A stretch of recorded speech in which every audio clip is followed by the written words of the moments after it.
just in time. We can see the jungler of 4WD going down here, the only casualty of the fight so far. A few ultimates have been used.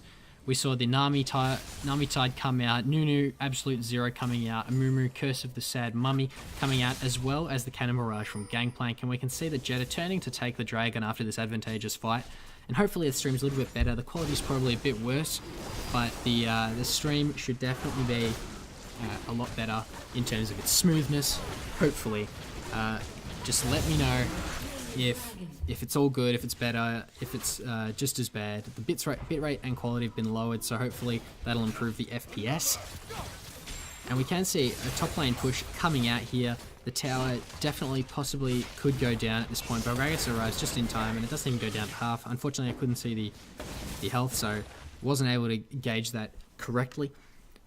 But we can see teleports were actually used by Gragas and Orianna to get down into that fight, whereas Gangplank has his still up, and Echoes is also down, probably in that fight.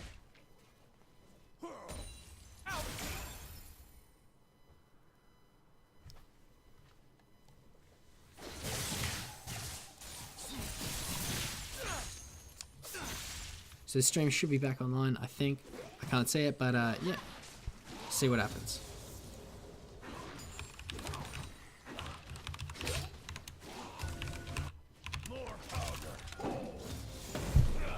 So we can see that in the bot lane there is now a 20 CS advantage in favour of the Caitlyn. However, there is a 2-goal lead, which more than makes up for it. Cogmore has finished his Blade of the Ruined King, which definitely gives him a bit of an item advantage over the Caitlyn, which is definitely something that they're looking for.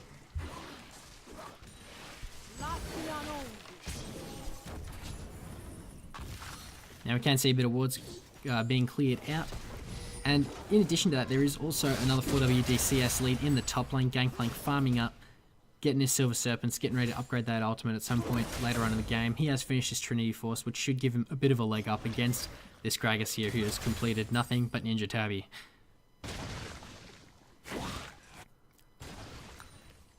So in the mid lane, Echo has completed his Proto Belt and Sorcerer's Shoes, while Orianna has completed her Morellonomicon. So we should see a bit of a even laning coming out of these two. Both completed their core items, but Orianna probably still lacking a little bit of damage until she picks up a needlessly large rod or Sorcerer's Shoes.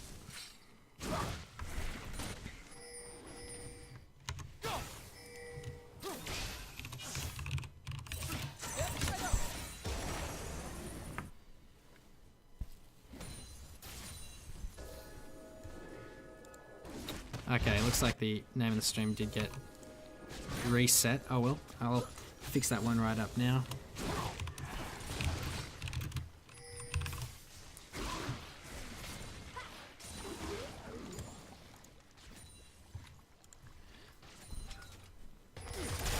Okie dokie chat, so tell me how the quality is.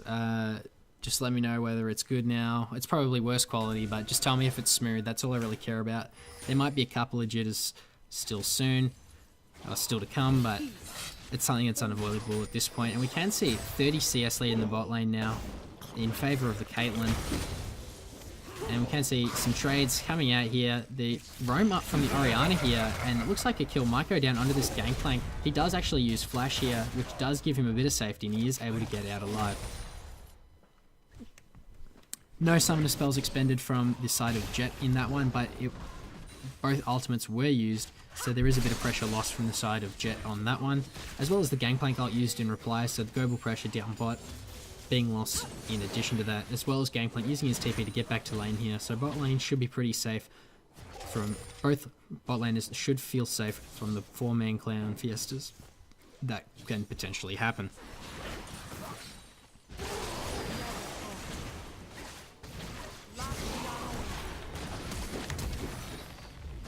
And we can see a bot lane fight coming out. We can see teleport from the Gragas here, but he is rooted by a trap as soon as he comes in. And we can see a reply teleport from the Echo. Nunu going in hard, but Thermal also going hard, and he just insta-gibs the Cogmore there. But we can see in the backline Nunu and Gragas doing work on this this Caitlyn here, and Nunu just does not take damage. But unfortunately for Jett, the shields from 4WD are a bit too much, and the bubble lands. Nunu gets consumed to keep him alive from the Caitlyn ultimate. But in the top lane, Sigma Squared taking down the first tower of the game.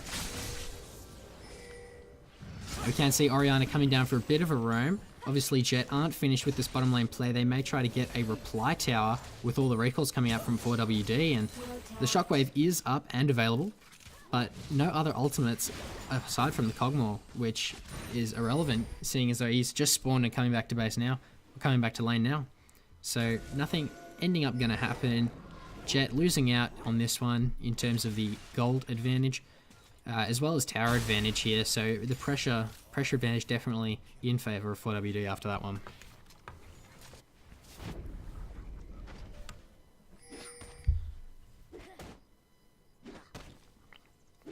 Can see just some wards being cleared out by Amumu here. He has completed his jungle item with enchantment. Nunu still waiting on his there, but both junglers going for similar builds, perhaps aiming to do similar things, supporting their team, enabling the real carries, and getting a full 5-man fiesta going. Now we can see Gangplank pressing some advantage down onto this tower here. Echo going in, but Shockwave comes out, but it's just not enough. The Echo just does way too much damage at this point in the game. With the Cannon Barrage on top, there's not really anything Orianna could do about it, especially with Flash down as it was. And they destroy another tower in this lane. You can see 4WD really coming online in this mid game. Jett still looking to scale up, but the advantage that they accrued in bot lane was not big enough to off-put the advantages coming out from other lanes. Echo really doing a lot here. Thermal really performing well on what is his main, as to be expected. Definitely making the name for himself here, showing why the disrespect Echo Open is not a good thing from other teams. And this bottom lane tower may go down now, but ultimates come out from the Nami here, and they're perhaps turning this into a big fight. The double bubble lands. Amazing bubble here coming out, and that's a kill onto the Caitlyn. This could be another one onto the Amumu here. Absolute Zero coming out to slow down the members of the team, and this Amumu just does not take damage, but Cogmore, he is actually able to finally bring him down, and that's 4 kills on a Cogmore. We can definitely see some late game advantage coming out here. Potentially, Jett can still have options ways back into the game, but they are 1.5k down at the moment, and they're looking to take a Drake after this. A second Drake of the game. It is a mountain, which will help them to tear down towers, which is definitely something they'll look to do with the attack speed, just dumping it all into Cogmore with the Blood Boil, and perhaps what we can only imagine is an Ardent Sensor to come soon out of the game. But we can see Nami is going for that redemption, at least for now. And we can see that they're using that Mountain Drake immediately to take down mid tower in reply, trying to get a bit back on the gold, and now they're only down just over 1k, which is really a good sign for Jett here. And there's a golden star coming out under that Nami. I don't know what that's all about. It's probably an emote for the skin, but who knows. Okay, hang on. I have to remember what the gold button is. I'm going to assume it's holding G. No, it's not. Does G do anything? Wait, does G? Oh. I can ping. I can ping in spectator mode. That's funny as. Okie doke. Let's see if we go to interface here. I don't know, it's hotkeys it would be. Interface. Gold. Just in the downtime here, just trying to get some things going. C maybe? Yeah, we'll see what C does. Oh, okay. That's something. That's something you don't see every day.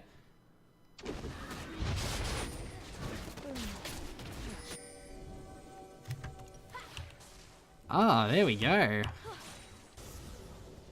Okay, I'm learning new things about this spectator client every single day.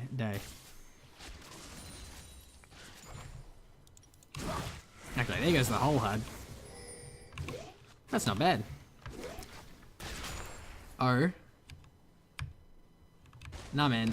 It's not O. This is what O does. You guys are lying to me. Maybe in the old client it did. X? Ah, there we go. Okay, we've got some truth tellers in the chat here. Okie dokie. Excellent. We got some trolls and we got some good blokes. Everyone who said X is a good bloke. Everyone who said O, you guys are evil. So yeah, there we go. Okay, there we go. We get some gold coming out here. We can see that the gold advantage in the mid lane is about 1k in favor of the Echo here. And it looks like gold in the bottom lane is actually even. So that CS advantage that Caitlyn got, it really evens out any advantage that Cogmore got out of kills. But we can see a huge lead in the top lane. The CS differential here well over 2,000. So Gangplank definitely going to be able to get an item advantage over this Gragas, as we can see both Trinity Force and Gunblade completed. Definitely not a cheap set of items to have, as opposed to the Gunblade and, oh, not Gunblade, IBG and Tabbies coming out of the Gragas here. Definitely going for a full armor build here, which won't be fun when this Gragas has to defend off a Mumu and an Echo.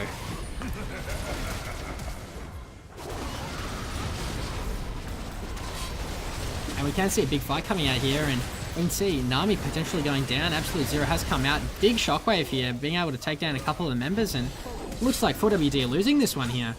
And we can possibly see more coming out, and that's a lot of damage down onto Karma here. Whoa, double kill coming out for Orianna here. Gragas flashing forward. Orianna getting a triple kill here, doing a lot of damage in that fight. Big shockwave disrupted 4WD's plan entirely, and a lot of low health bars out of the side of Jett here on their main carries, but obviously the tanks doing their work to keep them alive. We can see Thermal coming in, trying to get a bit of damage down, and he's probably going to be able to get a double kill onto both of the carries. That the Time Winder coming back, getting a lot of return kills. Potentially could have had a lot more, but the positioning was off, but nonetheless still very, very strong defense coming out here. But unfortunately it is just not enough to keep the tower from falling in the mid lane. And we can see that gold lead has just about evened up. Only a 200 gold lead in favor of 4WD here, which is basically negligible. So both teams are on even footing at this point, and this is making for a very exciting game. Oh, yes, okay. More hype in the fights. Yes, that's right. I'll whip out my yelling voice. Let's hope it's not too loud for this microphone. But, yeah, no, that is correct. $50 on 4WD to win? Yeah, nah. Betting on 4WD is generally a safe bet. They are a very strong team, and it's definitely risky to bet against them. But Jett definitely putting up a good showing here, and we can see a pause coming out. Don't know who it is, not looking at the chat or anything, but we can only assume that it is definitely one of the people on either team. That's all we know for certain. So at this point, we can see Cogmore has completed his Runehands along with his Ninja Tabby boots, and it looks like he is going for either a Frozen Mallet or perhaps a more aggressive Trinity Force for his third item of the game. So if we just look at the gold at the moment, we can see a 500 gold lead for the Cogmore now. The fight doing a lot for him, and only a 500 deficit for the Orianna here. So this fight definitely did a lot for the members of Jett in terms of gold. However, there is still a massive advantage in terms of the top lane gold differential, where in favor of 4WD. Whereas in the jungle, we can see that Nunu has definitely got quite a bit of a gold lead here, over 1,000, so he should be getting a bit of a leg up in items at this point, and we can see the Visage has been completed by the Nunu, which will nullify a lot of the damage that Echo and Amumu are able to do to him, so he will definitely be able to soak up a lot more damage and protect the backline.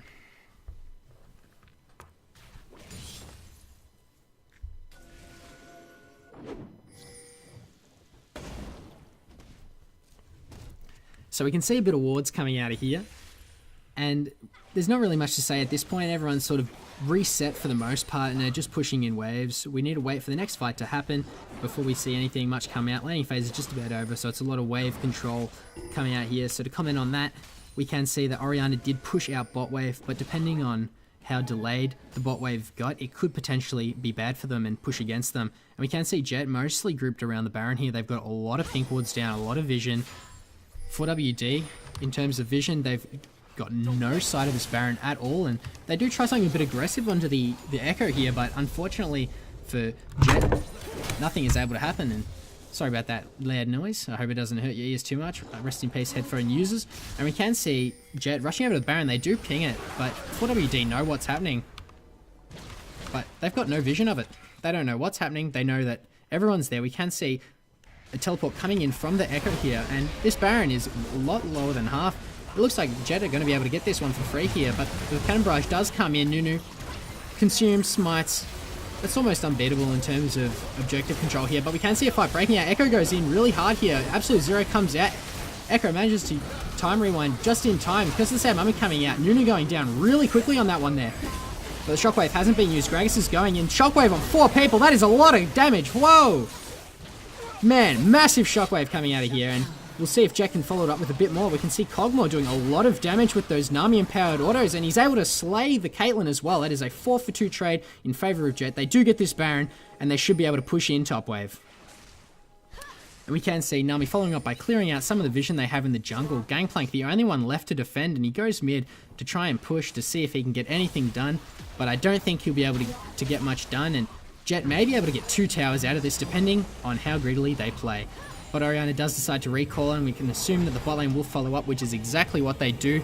Gangplank is pushing in the mid lane meanwhile, and he's able to take that down ridiculously quick with the attack speed coming out of Trinity Force here. And he does a lot to it, but he's unable to get a return.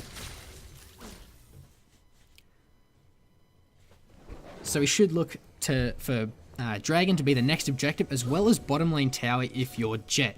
Whereas 4WD should be looking to try and stall out until Baron buff has gone down before they try anything. But we should see a big siege coming out of Jett right now. And we can see some blue pings onto the members of Jett here, so they do have vision, able to blow it out. Orianna clearing that ward in the Dragon, and we can see a Dragon going down to Nunu, perhaps. Nunu, great objective control. He's been able to get a lot of Drakes this game. He's been able to secure a lot of objectives, and it's uncontested by the members of 4WD. But Echo trying to go a bit aggressive here. He's unable to land the passive, but Cannon Barrage follows up from the Gangplank here, but it does not do anything to this Nami, who's able to just get shields down from the Orianna and heals from herself, and just nullifies it completely.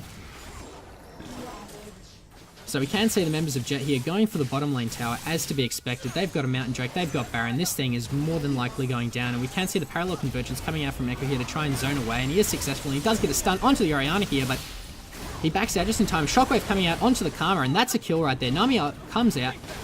Echo stuck under the tower with no ultimate here, and Redemption comes out, unable to get passive procs this Echo at the moment. He's throwing down a parallel convergence, perhaps trying to go in and be aggressive. Meanwhile, in the top lane, Gangplank is pushing down top tower here, and Gragas going in to defend against that. But the focus is on the bot lane here, and we can see traps coming out to try and trip up the members of Jett here. But and it looks like this is a tower dive coming out. Gangplank, Gragas able to clear that wave in time, but the tower is still taken down. We can see flashes traded by the top lane here. The barrel misses, and there it is. The E-cut body slam coming out, hitting the Gangplank and getting a kill. Jett definitely able to use this numbers advantage potentially. The teleport is still there for Gragas. He can come into this if a fight ensues, but with only a cannon minion here, they're not able to do much damage to this tower or get anywhere close to it without pulling aggro. And we can see Shockwave flashed out by the timely flash from Karma there, dodging another what would be pick from Jett here. And we can see 4WD defending this tower extremely well here. Parallel convergence coming out yet again from this Echo. He's trying to get something done. He's trying to carry his team to victory, but he might not be enough.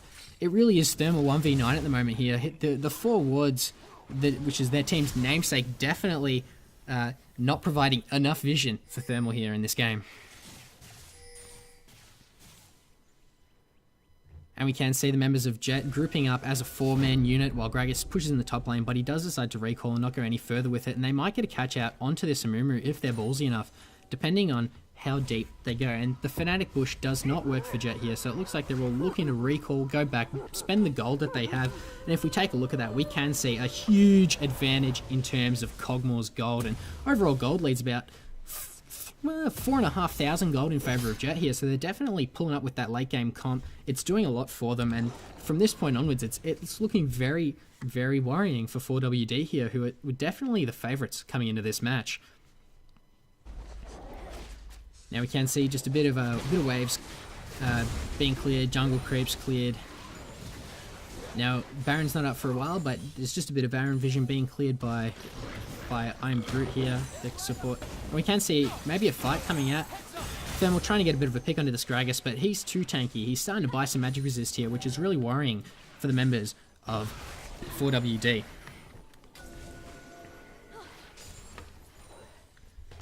And we can see Gangplank is probably one of the only saving graces in terms of someone to help out Thermal later on in this game. But Caitlyn does also get pretty strong, but when you're up against a Cogmore, you don't really get much stronger than a late game Cogmore here. Orianna always does well in the late game. Those shockwaves will be huge. Echo is still able to do a lot. So it really will come down to the ability of these teams to fight. They do generally end up a little bit even, but Jett will probably have a bit of an advantage in these late game fights, and their comp overall just synergizes so much better with each other than the 4WD comp. We can see Amumu trying to come around for a bit of a flank here. But the vision from Jett is just all throughout the jungle. They've got it lit up like a Christmas tree, so nothing is going to catch them by surprise. If Amumu gets onto them, it will be on Jett's terms. And Gragas is going in to push in the mid wave a bit, while Echo down in the bot side pushing for 4WD. And say this tower very likely to go down, but we can see Amumu flashing in, trying to get a Curse of the Sad Mummy down, but the reply from Cogmore and Absolute Zero comes out. Amumu is just obliterated, but we can see a lot of damage going down under this Nunu. He's able to get a lot, and we can see the rewind coming out from Echo. And this is just, bam, a double kill. Coming out of nowhere for Gangplank here. 4WD might be able to turn this around, but another amazing shockwave coming out of Hibto here. And that is just a dead 4WD team. And this could be the game right here, depending on how fast they can push. And with a Cogmore, along with Mountain Drake, that is a very quick push. And Hibto's been landing shockwave after shockwave, getting multiple members, at least 3 every single team fight, doing a lot for his team here, while Cogmore just comes in with massive damage. And you can see they're going for the safe approach, perhaps getting 2 inhibs as opposed to going greedy for the game, which is definitely a nice safe option, especially if you're coming up against a team with the reputation that 4WD has. We can see a lot coming out here. And perhaps Term was stuck in the group of death. Looking at Jett's performance here, they were only the 2nd seed coming out of Group B. The 1st seed, of course, being NLY, who managed to take down Meltdown 2-0 in the series earlier this week. We can see 2 inhibs down in favour of 4WD, which makes it very difficult for them. They're just basically relegated to wave clear for the next few minutes, and if they take another fight, I'm not sure if they can come back.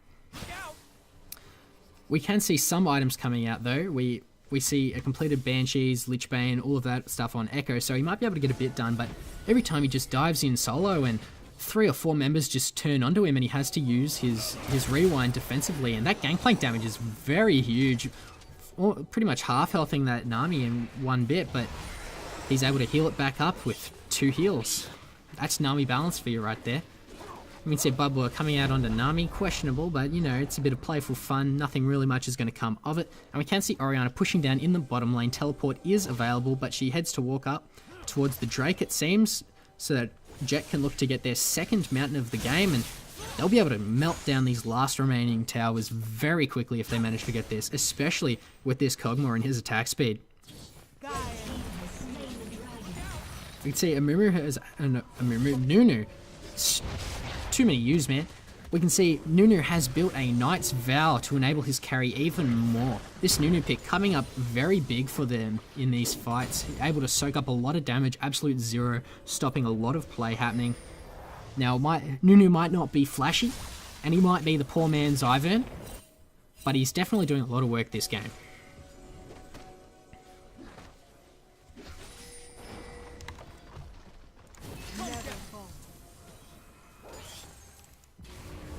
And so,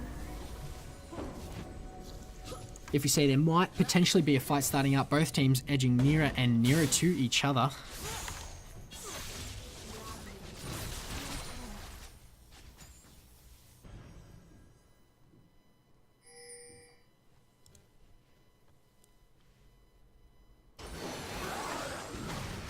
And we can see that Baron is being taken by Jett. The members of 4WD here are nowhere nearby, but they do have vision, so they do know it is going down, and they're trying to get a pick onto the Gragas here while they do it, but Parallel Convergence doesn't actually land, and Gangplank trying to come in here with some barrels, but not Nunu actually, Cogmore able to finish it off. The potential steal could have come out from 4WD here, and Nunu going in onto this GP here, getting some slows off. Mumu's trying to turn it around, but we can see this Orianna doing a lot of damage, and that is a Gragas explosive cask able to take down the Amumu here in this fight, and Jett able to get a good pick after getting the Baron. We can see a Parallel Convergence perhaps coming out, but the Body Slam stops it from happening. Shockwave misses.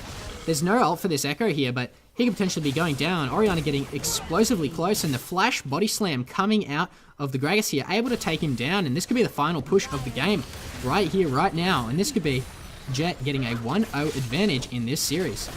Makes things very interesting. This is probably the game going down here. Gragas caught, and so is Orianna by a trap, but it doesn't mean anything when these towers go down so fast, and Jett are just so far ahead at this point. Even the Nami's going in a bit aggressive just for some damage.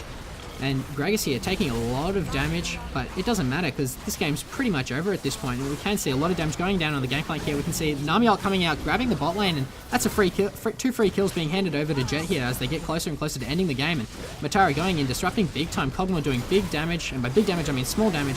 Gragas looked like he did more damage in that one. And we can see the final shockwave coming out, finishing off team.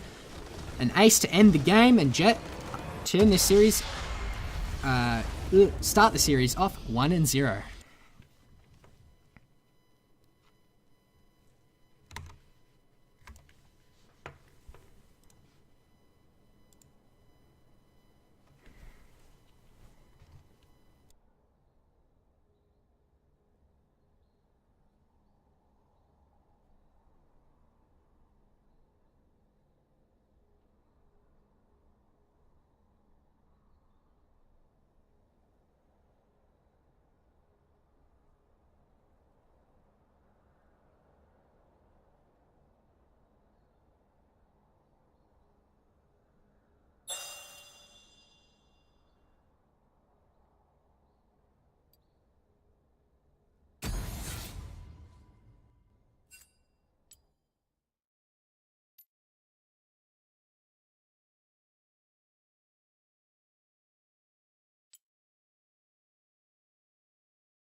And we can see that we are getting into Champion Select here for the second game. In the previous game, we saw Jett take down We saw Jett take down 4WD with a great late game scaling comp, and perhaps 4WD switching up their bans this game, but no, they stick with the Lulu ban. Definitely a smart ban. Lulu does work even better than the Nami did into the comp of Jett in the previous game.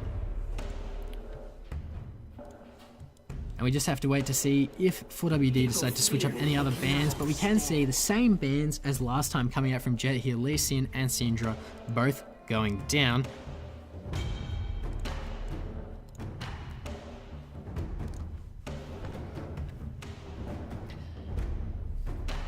Now we will see an updated scoreboard coming in when we get into game, as we saw that beautiful overlay Eric provided.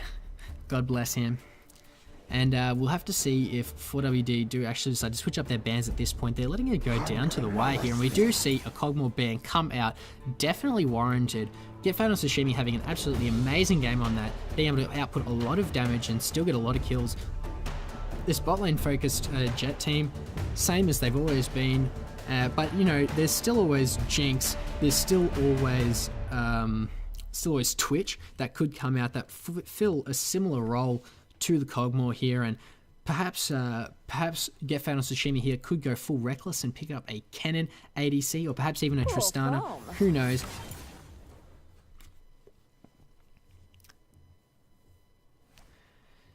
So we'll have to see. Oh, and we do see a Fiora ban come out here. I think it was actually banned last game. I can't quite remember, and I think it was by Jett. Obviously, they think that that's going down, but we do see a reply ban, Orianna, coming in here. So two of Jett's main damage dealers, the two Jett carry champions do come out as a ban here, and the Ivern is actually left open. Big mistake coming out of 4WD here, in my opinion. Ivern has been a big pick for this division, especially among the top three teams actually of Group B, both Jett and NOI playing a decent amount of it, but none more than Matara here. It has been his main go-to pick for this tournament. And we can actually see that there was a top lane sub coming in the side of 4WD, so they're always running in the top lane here as opposed to Sigma Squared, so they're probably looking to get a full tank top lane, which they usually run when they have this guy playing for them. And we can see Sona actually locked in here, so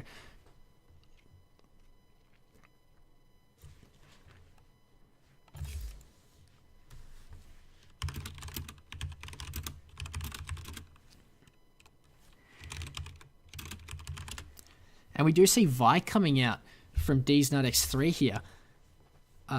So Vi lockdown, lots of lockdown here. It looks like 4WD are trying to go for a bit of a team fight comp here with a lot of stuff coming out from the Sona with her crescendo ultimate stunning in AoE, along with the Vi lockdown. So we should expect Vi to try and get on top of the AD carry, but with a Karma and an Ivern, as well as a Shen pickup. Ooh, that is not spelling good news for 4WD here. Shen was banned last game as well, so Jett being able to get some big picks here, and we can see Jinx looking to be picked away by 4WD, perhaps closing the ADC champ pool even more than it already is, but I can only imagine a Twitch coming out here for Get Fat on Sashimi, and we'll have to see what kind of pick we see in the top lane from 4WD here first. I expect something perhaps like a Nautilus or a Gragas to come out to perhaps help out this team comp, and it's really something that they've been playing a decent amount. And we see some big drafting mistakes coming out of 4WD here. And as I say that, the Nautilus is actually locked in. Nothing too surprising there. And it's just interesting to see what Thermal will pull out. Maybe he'll pull out the Echo again, but he was actually defeated on his main, which has definitely got to be a little heartbreaking here. The Gold 4 mid laner taking down the Diamond 5. Is he Diamond? I think he was Diamond. No, Plat 1. Something like that. Diamond 5 Flex. It's not real. But, you know, we've got the Gold 4 mid taking down the Plat 1 mid. So, you know, he's got to have his ego hurt just a little bit here. So we'll have to wait to see what the carries of Jett pick up this game. I'm expecting a Twitch, and Karthus is actually left open, so we could see that come out of Hibto here, and that'll be a lot of late game scaling. So I think Karthus Twitch here is definitely a very likely pickup out of Jett. But they're running this timer down pretty low. They've got about 8 seconds left. And did I or did I not call that full reckless, perhaps Tristana pick here? And Whoa, they see Caitlyn and Tristana. That's got to be a mistake, or it's just incredible BM. What is going on here? That is no way that's going through. Very, very strange coming out of these blokes. Will they be forced to play? I don't know. Was that their plan intentionally? I don't know, but we do see Echo being picked up, which it's very risky to run any sort of marksman into Echo. So if this was the plan from Hibto entirely, then it's very risky. And from the looks of it, it's going through. But, it is understandable. You pick two ADCs in a comp with an Ivern, Karma, and Shen. That's a lot of not dying going on the side of Jett here. But with a Vi and an Echo, as well as the depth charge out of Nautilus, I mean, 4WD definitely have the tools here. Definitely have the tools here to... definitely have the tools to fight back and perhaps take down these carries before the shields and heals go down on them. But with double redemption likely to come out from Ivern and Karma, and we do actually see, in the end, it probably was not intended.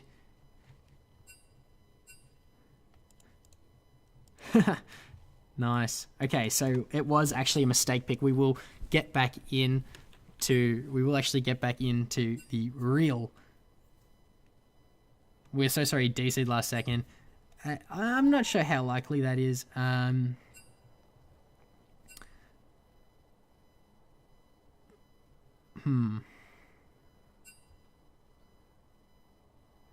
Okay, so that's going to see if they can redo picks and bans. I'm going to have to go through a whole other commenting. We got a lot of stuff going down here. Don't know what's going on.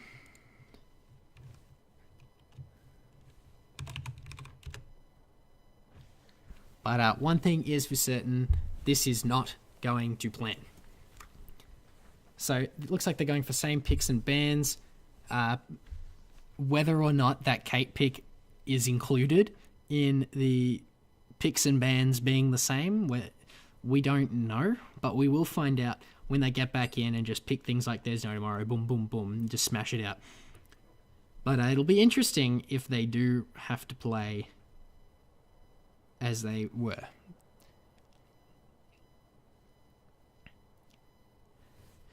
Just waiting for things to happen.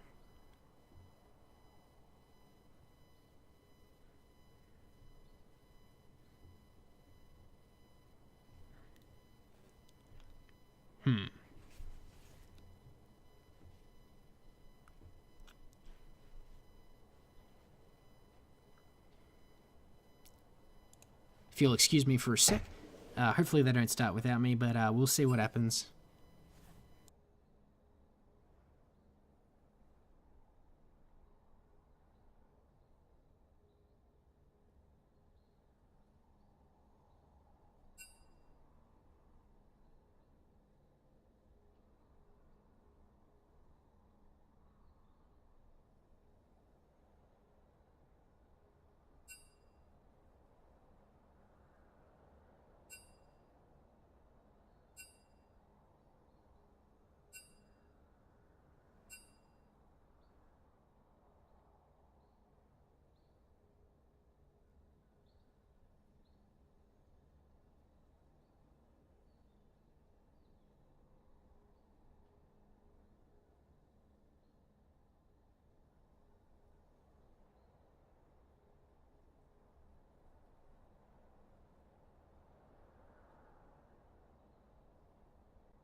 And I am back. They're ready to get back into Champions Select. The Caitlyn was a mistake if you guys didn't already see it in the chat there.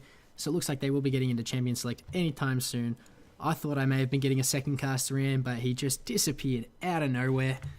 But yeah, we'll have to see. And you know what? We'll get some funky tunes coming in to this. Let's see. There we go. Get some LCS style music. There we go. That's a classic sound right there. And we can see Lee Sin and Lulu, it's all supposed to be the same. So we can expect Syndra, then we can expect a Cogmore ban, along with Oriana to finish off 4WD, if you guys are only just joining us now.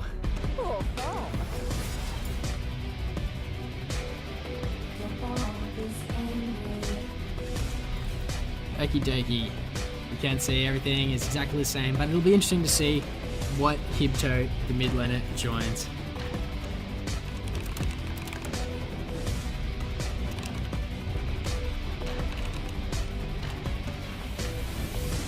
So the Tristana is in fact the pick that was intended, so he does decide to go full reckless on this one. And we'll have to see what comes out of Hibto here. I'm expecting the Karthus, but we won't know until it's actually locked in. Man, what is this? What is this trash tier sound effects volume? There we go. That's what we like. There, let's get that LCS coming in big time.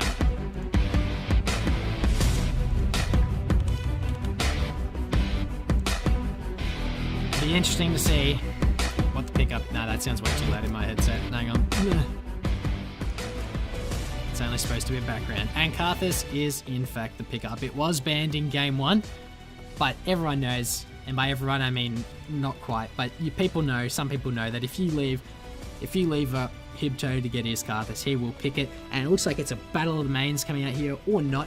There could potentially be an Ahri pickup instead of the Echo from last game. But it is looking like Echo will be locked in on this one, and unfortunately that is the end of the Champions Select music. We'll just replay it.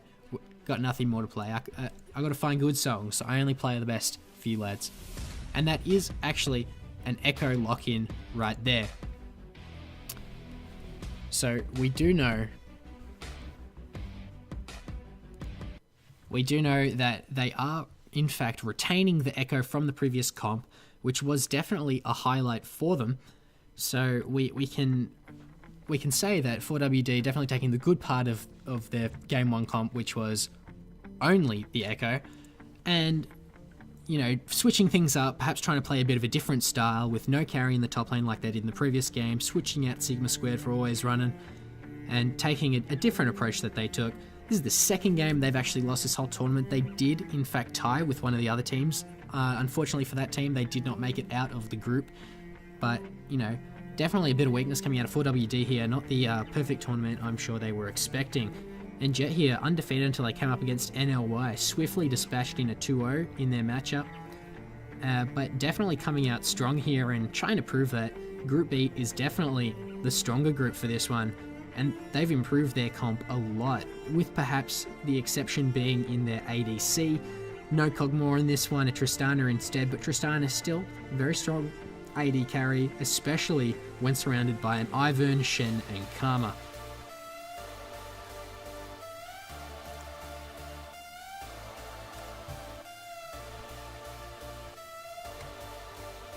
So as we're waiting down that spectator delay, we can imagine that it's all very similar to last game in terms of the aims of both teams. However, 4WD trying to get a bit more insurance for the late game in terms of that Jinx there. Sona also scales up really well, starts dealing a lot of damage and enabling the team very well. Echo, very strong throughout the game as well, has a good late game, can dive into the back, but with Jett's comp, it will prove to be a difficult task. 4WD here will definitely be looking to get picks and not straight up teamfight 5v5, because they will most likely lose straight up teamfights.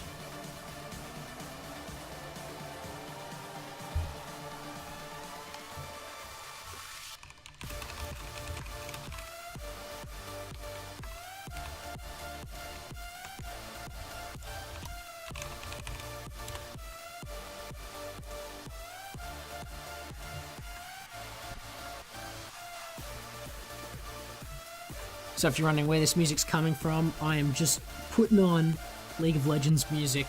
It's basically all I googled. So yeah, I hope you guys enjoy it. I mean, they play this for League for a reason, so I'm assuming it's good. I think it's pretty chill. It's a nice way to go into the game. You know, it's nothing too crazy. This one is in fact actually Piercing Light, the Mako remix, part of the War Songs. Very nice collection of songs, very, very good. Fits the League theme intensely well. We've got about a minute left on this spectator delay. We've still got double teleport coming out in the mid lane. Personally, I distaste double teleport in the mid lane, but hey, it works in competitive, it works in 5v5s very well, so it's definitely no surprise that it's being picked up.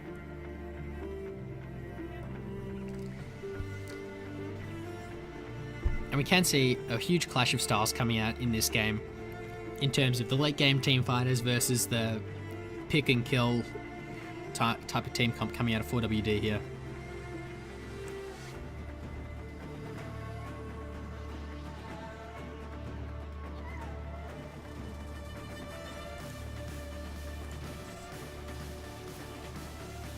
So 5 seconds on the spectator delay, should be fun going in.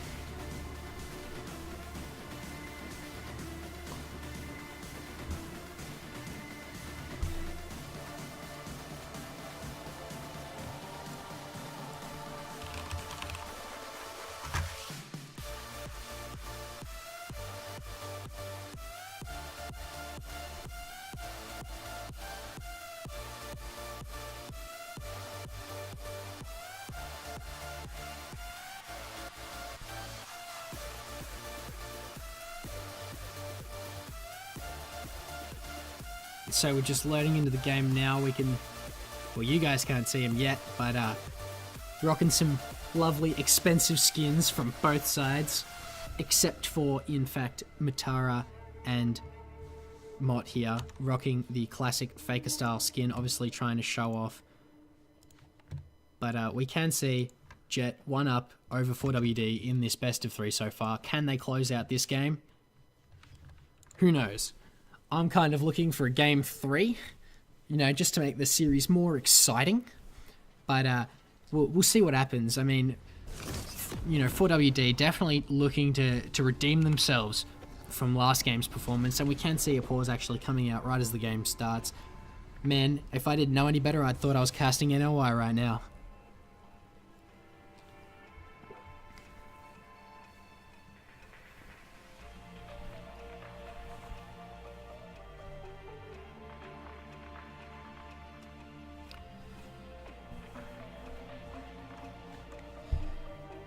And so we can see the starts out of the players.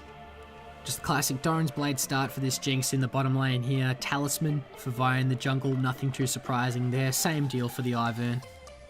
No items for Shen. Whoa, what is this crazy new meta? Same with Karma. Whoa, crazy.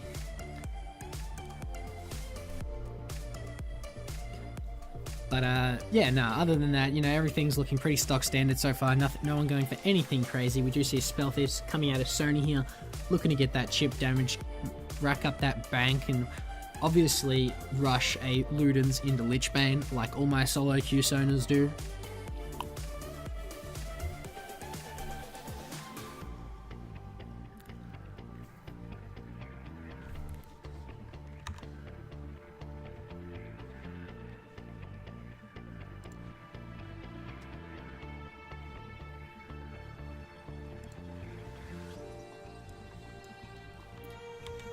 So they're just trying to sort out stuff at the moment, clearly. And I'm sure we'll get it all underway and into game. As to whether it's a 4WD pause or not, don't actually know.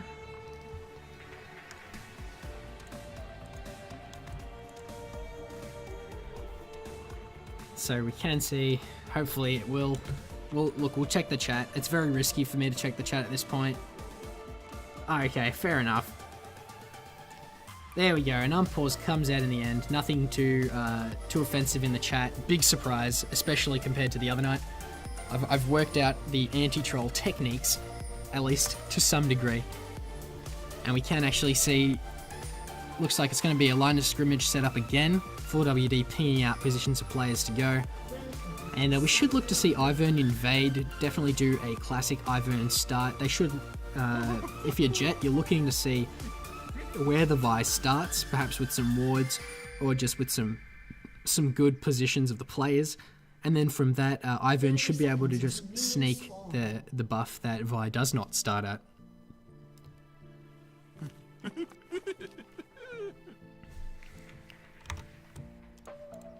And so, as we get into the game, you know, I listen to the fans. I listen to the fans here. They want music off. We'll take music off.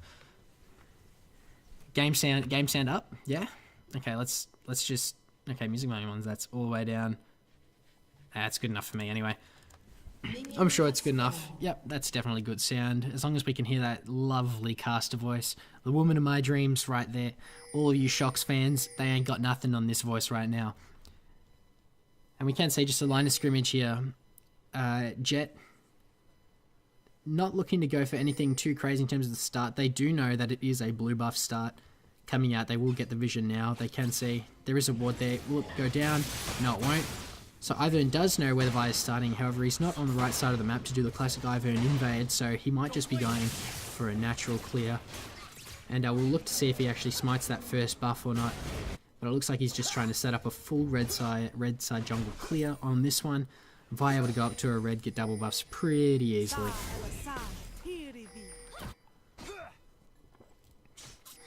People running about Term. Term is the best team to ever grace the Monash E-League. However, they were unfortunately ejected from the tournament with a lovely score of 0-0 and 5.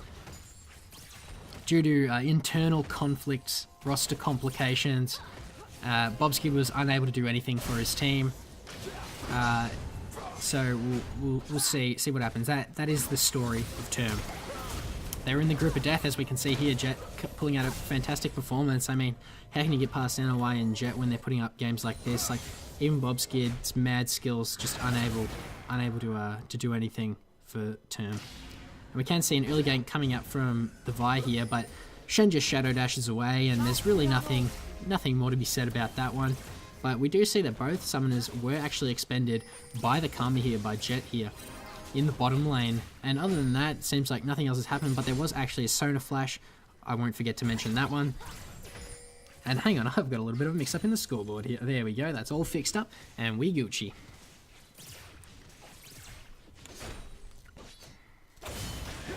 So we can see the wet noodle fight coming out in the top lane. We got lowest damage to champs of all top laners, living up to his legacy by not doing much damage. But of course, as Shen, your job is not to do damage unless you decide to go Trinity Force Titanic Hydra, as some bronze Shens will tell you is the ideal build. But you know, he's there to shield his team. He's there to enable the Tristana, enable the Karthus. Most of the Tristana though, Karthus is pretty good at helping himself. And it'll be interesting to see what the Karthus goes for. He might go for a tier and a rod build similar to a champ like Anivia, which is one Karthus build. However, some people, such as myself, tend to forego the Rod of Ages or the tier, get the other one, and then decide to go for a Rylai's really early on. And that's also another potential build. However, it's definitely not as popular, and you know, it's unlikely. But we can see in all lanes really, it's a very slight CS advantage in favour of 4WD here. Nothing too special, similar to last game. Obviously, lanes are in favour of these champs in the beginning. Shen, Nautilus, it's reasonably even. I mean, tank v tank, not a lot happens, but there is a lot of harass that does come out from Nautilus in the early game, especially with Riptide, and his trades with his shield there are very, very strong.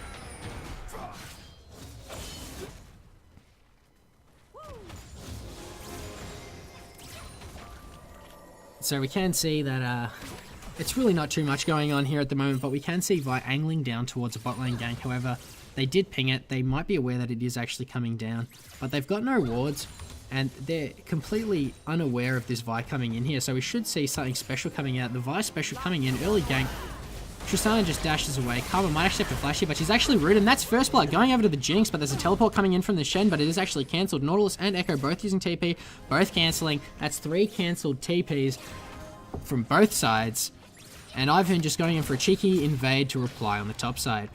But the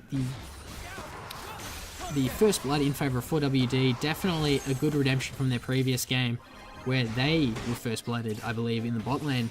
So it seems like things might actually turn around, and there's an 8 CS advantage in favour of this Jinx here. Shen being able to farm a little bit under tower, being able to get himself a bit of a CS advantage while Nautilus recoils, but he doesn't have TP to return to lane, and looks like there might be a bit of a fight going on between the junglers, but Vi's a bit too low HP, and Ivern going in ham here, but you're Ivern, dude, you can't 1v1. That's not how Ivern works, and you can see Echo angling up to help out here, while Karthus just farms under tower, but nothing actually happens out of this one. Could potentially have been a big mistake that 4WD could have capitalized on, but nothing was able to come of it. But we can see things just going back to normal in the mid lane, lots of farm coming out. Karthus able to farm pretty safely. He does actually pick up a tier, so he will be going for at least a tier, and I probably do expect a Rod of Ages to come out here. It is the most popular, most favoured Karthus build. But Rylai's is very, very good on Karthus, at least in my personal opinion. The 5-man slow, definitely not to be underrated, and we can see some wards coming in into the blue side jungle out of Jett here, putting them in 2 places, but turns out there's a Vi there coming in for a bit of an aggressive play, and Echo's here to follow it up, and the Shen ult comes out, but nothing happens as 4WD back off, understanding that that fight could have gone awry very quickly. But of course Shen is now down in that bottom lane, and he does have to walk back up, allowing Nautilus to get those few extra minions and perhaps secure a bit of a CS lead.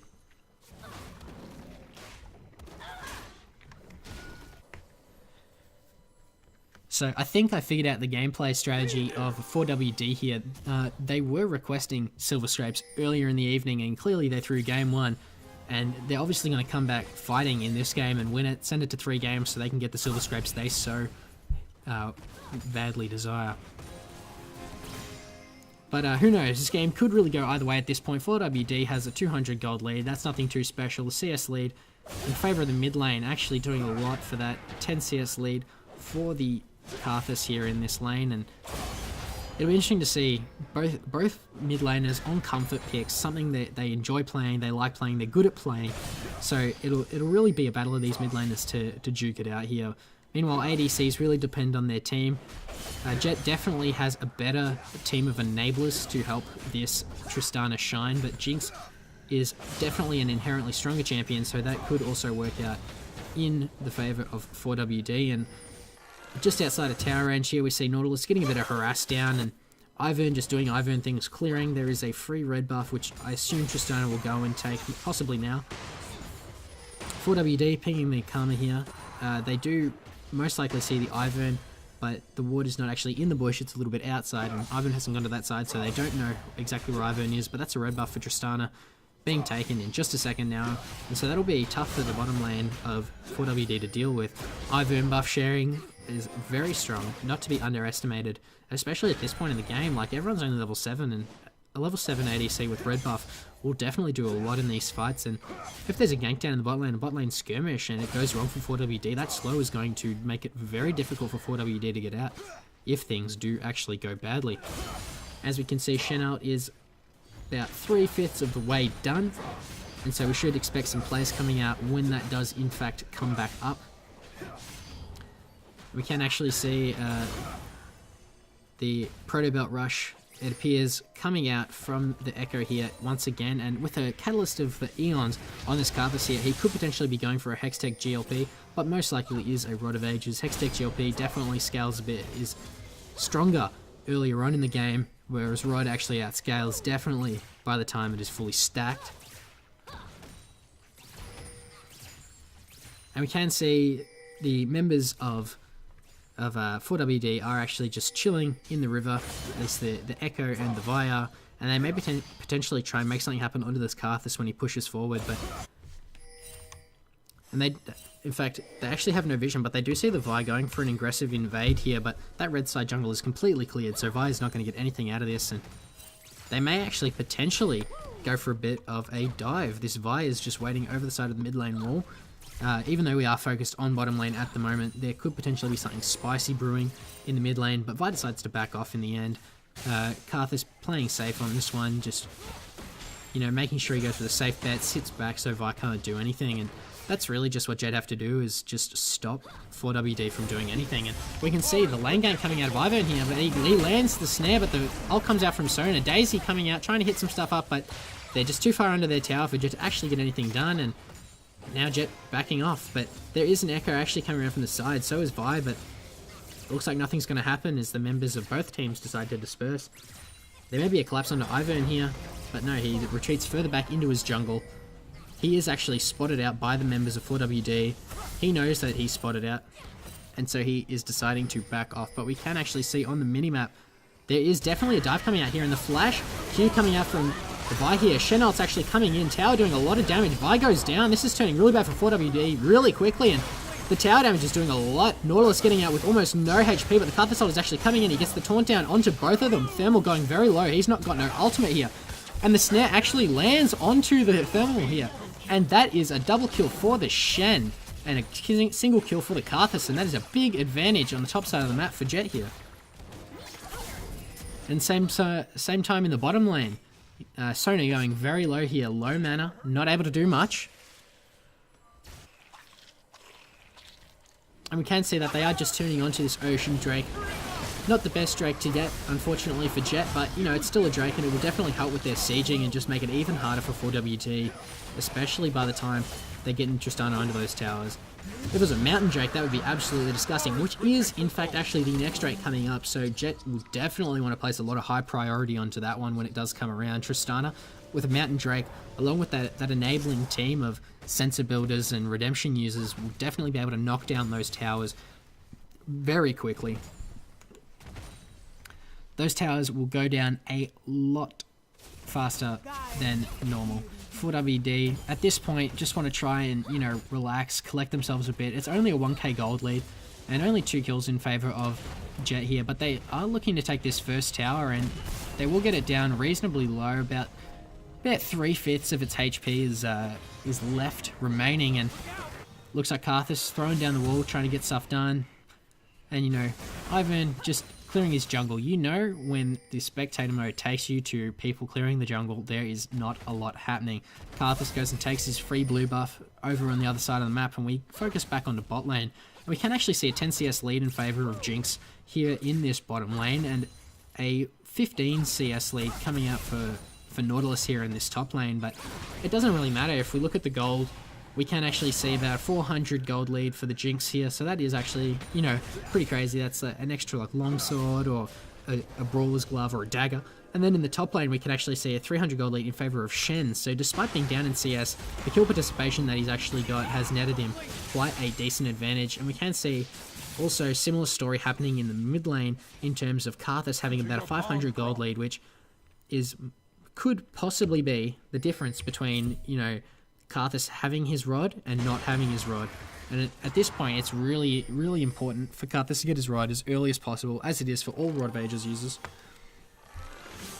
We can see just, you know, more Ivern clearing, more free buffs being given over to members of Jett. And we can see a red buff being cleared by Vi. Maybe she can do something with it, perhaps get off a gank in top lane or mid, where there's less survivability.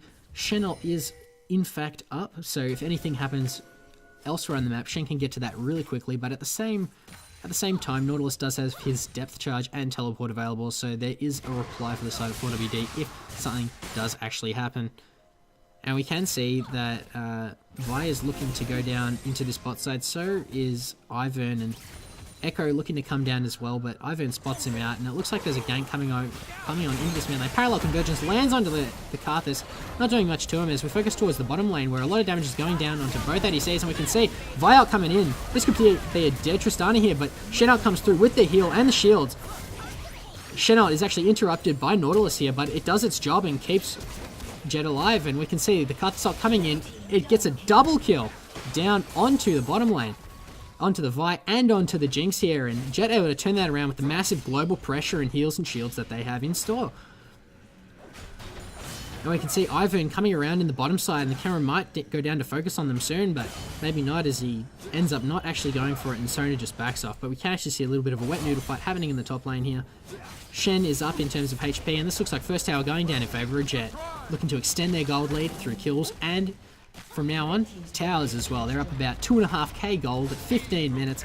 Solid lead for Jett here in this one, and they're looking good coming into this second game. I mean, really, it comes down to the drafting that Jett had in this game. Not Jett, sorry. Jett managed to pull off an impressive draft, but it was really a lot of disrespect coming out of 4WD, leaving both Ivern and Shen up. With a Kog'Maw and Orianna, was the Orianna ban really necessary? We don't know. I feel like it would have been better placed onto Ivern or even this Shen here. Shen doing a lot of work. Got 100% kill participation, as does Hibto on this Karthus here, and we see a lot of picks coming out from Jett here that they didn't have in game 1, that, you know, 4WD kept away from them, and I guess they just got super scared after that first game. But I mean, I guess, you know, Mataro proving he can play both Nunu and Ivern, unlike G2 Trick at MSI. Am I right, everyone? But you know, so I guess in that respect, it could be argued that the Ivern ban was unnecessary, but Shen here is doing a lot for the team, and in the last game there was a Gragas. He output a decent amount of damage, but I mean, leaving a Shen open, I mean, you remove the Kog'Maw, but you can just pick any auto-attacking late game ADC, like Tristana fits the bill. Not only Tristana. In fact, I think definitely a Twitch would have been a better pick, but, you know, the Tristana is still doing pretty well, and Bloodborne King is completed, and they do actually use Rift Herald onto this top tower, and it looks like this top tower will actually go down. It is very low. Daisy and Rift Herald knocking down on the members under the tower, and Jett might try to turn this into a fight, but it's so good for WD at this point. Echo is actually roaming up. Karthus does not have teleport available. He won't be there. Shen'Alt is down, but teleport is available. So Jett are likely going to back off of this one and not try to fight at all.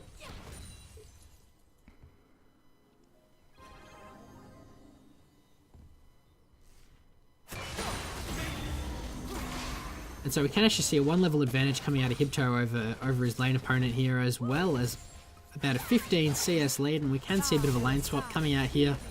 And I feel like I say a little bit too much. Oh man, that's something right there. But the bot lane has been sent up to try and get the second tower, and they do actually finish it off in the end. Meanwhile, in the mid lane, a trade comes down between these two mid laners. Echo has the upper hand in the beginning. Karthus trying to return a bit of damage. He does, but it isn't enough to even out the trade entirely. However, Jett are actually looking to collapse onto this mid lane. Thermal is still not decided to back out yet. This could potentially be big, but Echo just dashes away. He does have his ultimate ready there to get some mad damage down, but I'm sure he's going to want to use it defensively. Parallel Convergence is coming out. Could potentially get a 2-man stun, but the Shen actually comes in off the Ivern taunt, and the bush gets put down. Lots of stuff coming out. Ult used from Vi onto the Tristana here, but the shield comes out and he just dies. Ivern going back. Tristana going very deep into this fight. Karthus actually does go down in the backline, which is free to get his ult, and this could be a triple kill, but not quite. However, the kills are able to be followed up, and we can see Nautilus doing a lot of work down here, and look at that tank damage coming out right here. That's balance in a nutshell. But 2 members of 4WD able to get away, barely alive. But Jett still have 4 members up, and they're able to take this mid tower.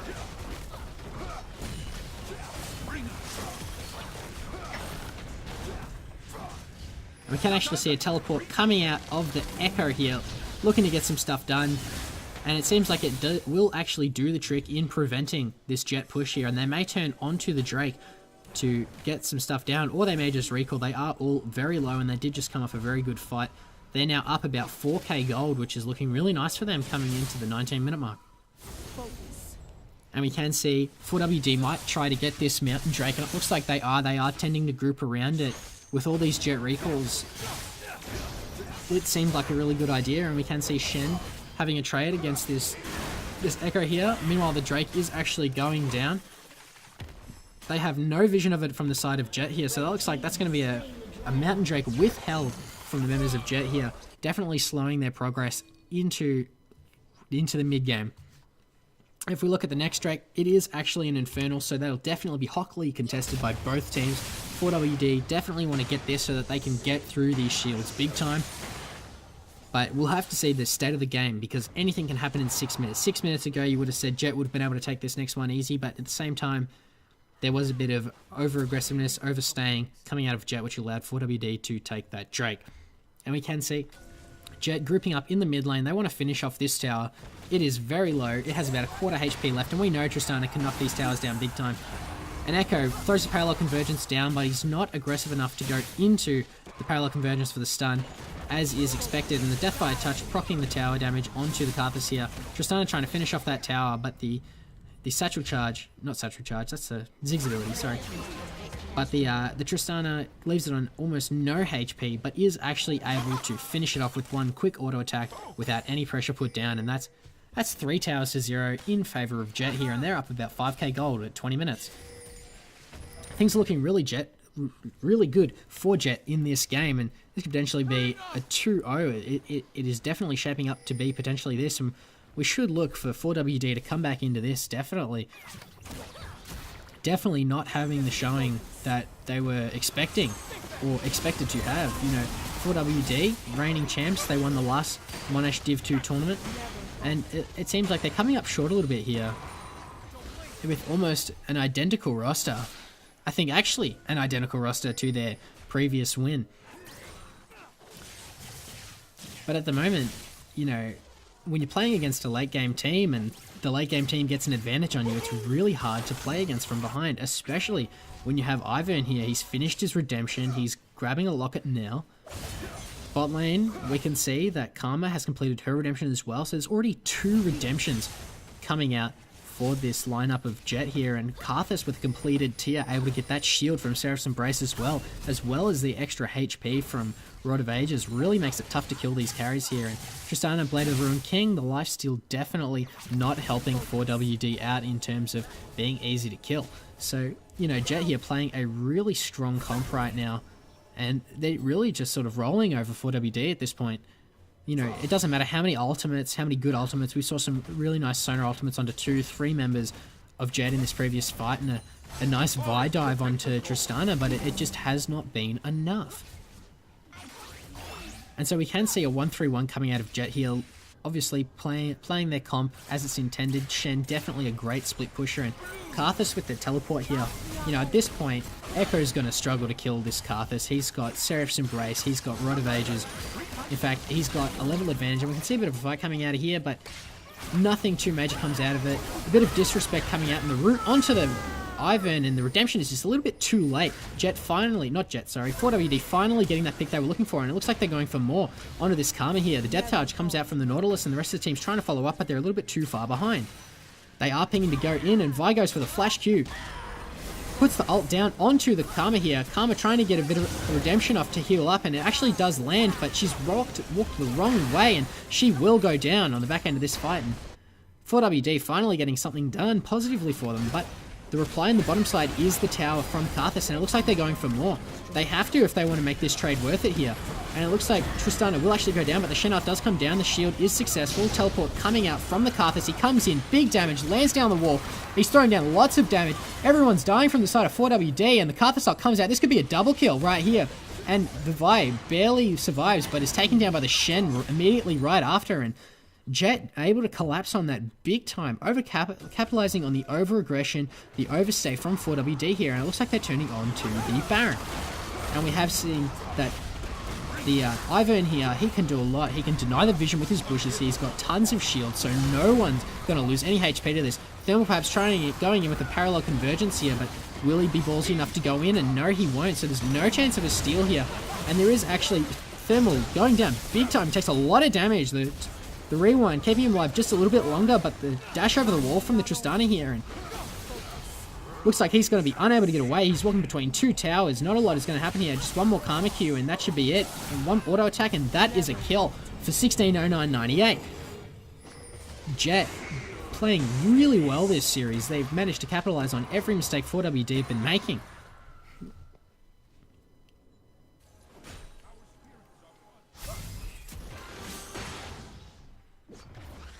So we can see Karthus going for a little bit of a troll here by taking these Raptors away from the Ivern, but at this point Ivern doesn't really need it. He's got Locket, he's got Redemption, he's probably happy. Karthus always hungry for more items, same with Tristana. Just to scale into late game and just confirm the victory that is so close to Jett's hands.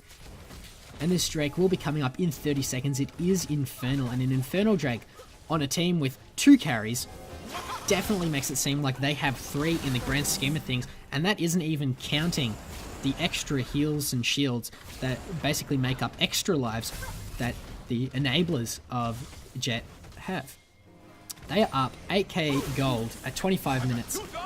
And at this moment, we can see Shen split pushing the top lane while all 5 members of 4WD are focused on this Drake. They do not want this Infernal to go down. They're contesting this very much so, but this might actually cost them a tower in the top side. And we can see Shen's ultimate is actually still down at the moment. His teleport is up, so he does have an entrance into this fight. And lots of Tristana damage coming out down under this Vi. Half healthing her. She'll definitely have to recall or risk being picked if she goes in for a steal. And Ivern Bush coming down, but there is a ward from 4WD, but it doesn't really matter at this point because there's so much damage coming out of the members of Jett here, and that is a route onto the Sona. She replies with Crescendo, but Redemption gets the kill, and they're going for more. They're attacking this Ivern Echo here, but he might actually rewind into them, but definitely could have been potentially bad for him if he did do that, so smart choice to not go for the play. He does decide to just pull off, and Jett just go mid, and they're gonna push down this tower. Parallel Convergence is coming out from the Echo at this point, but nothing happens from it. We can see that the root does actually land onto the Echo. Vi coming in for a bit of a save. Redemption coming out, but Tristana does actually, in the end, take down the Vi here, as well as the Echo, and Shen ult comes in. A bit unnecessary as the dash, the rocket jump does actually come out from the Tristana to get her to safety, and it looks like Jett are pushing in big time. This is 25 minutes, 11k gold lead, inhibitor going down in the mid lane, and Jett are just rolling over 4WD this game. They decide to back out, probably going to recall, spend all of that gold they have. As we can see in the bottom lane, there's about a 1k gold lead in favor of this Tristana. In the mid lane, 4,000 gold advantage for this Karthus here, definitely showing why it was banned in game 1 and banned in a few of their tournament games as well. We can see gold leads across the board, 2k gold in favor of the jungler of Matara on this Ivern. In the support role, 3k gold on this for this Karma over Sona. These are incredibly large gold leads here, almost full items. And in the case of the mid lane, it is a full item. We can see a big fight having up. Taunt goes on a thermal, but he uses his ult to get away, and we can see a huge knock-up, and Jett members are going down big time here. That's a kill for Echo. Onto this Karthus here, but Karthus bringing in the ultimate, and that's going to do a lot of damage, and he gets a triple kill from the ultimate. That is big. Shields unable to do anything, and unfortunately, he's unable to get the quadra because he died, but he still gets a lot done. Hibto doing so much here. And this is the story of the Jett team, really, is the AD carry is presented as the primary carry here, and he does a lot of damage, but, you know, really, in the backline, under it all, a lot of teams generally tend to hammer in on Get Fat on Sashimi here, but Hibto just comes in, provides a ton of damage in the background here, and definitely shows why he is one of the best mid laners in this tournament here. And this is looking like a swift close out of Jett here to complete the 2-0 series, as they just finish off this Nexus, and that is a swift 2-0 coming out from the number 2 seed from Group B. They'll be moving on to face NLY in the finals coming this weekend. Now, if we do actually remember, if you guys caught the series on Sunday, not Sunday, but if you guys did know about this series, NLY, when they took on Jett in their last encounter, took them down 2-0, so Jett definitely trying to look for a bit of redemption on this one, and they'll definitely be preparing hard for their matchup on Saturday. And if we look at the damage charts, look at Hibto's damage. He may have got caught out and focused at the start of every fight, but it doesn't matter when you're a Karthus. That passive just gives you so much damage. It gives you complete freedom to use your ultimate. And unfortunately, the strategy from 4WD here to bait out Silver Scrapes from me fails because they just straight up lost that second game. But anyway, that's all we have time for tonight, everyone. Be sure to follow the stream and also tell Eric how great of a caster I am. And I'll just move it on over to these damage charts real quick so you guys can have a look at them.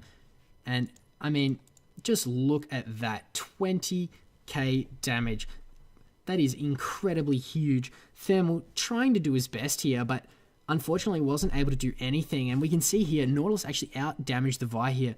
Vi going for not really anything here, was unable to complete anything, decided to forego the Triforce, was too far behind, and really it just resulted in a Vi being behind.